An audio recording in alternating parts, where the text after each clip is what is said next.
2:00 pa lang ng hapon, jam-pack na ang mall show ng Prinsesa ng Buhay Ko sa Balagtas, Bulacan. Full force ang cast members sa pagpapasaya sa Mambulakenyo na pinangunahan ni Alger Brenica at Chris Bernal. May ilang fans, umakyat pa ng bubong para masulipan ang mga idolo. Hot na hot ang sexy dance numbers ni Chris, LJ Reyes at Lian Paz. Nagmistulang mini-concert naman ni Alger ang mall show. Not just once, but 4 times kumanta si Alger. Sa finale week ng Prinsesa ng Buhay Ko, kaabang-abang ang royal wedding. Napakaganda ng wedding na to.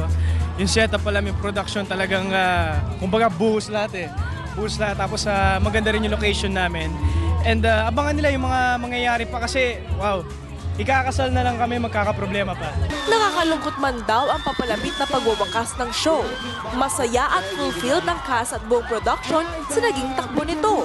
Ibinahagi ni Chris at Alger ang mga hindi nila malilimutang eksena. And ang favorite scenes ko talaga, every time may kissing scene kami ni Alger.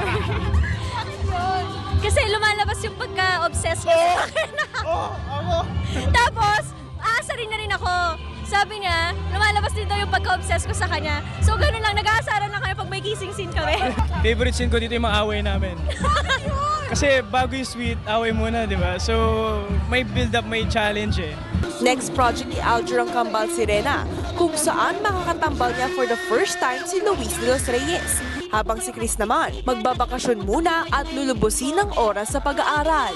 Gusto ko may bago akong ma-offer, kaya gusto ko mag-enroll or mag-workshop sa kahit anong instrument. Gusto ko pole dancing. Para maging medyo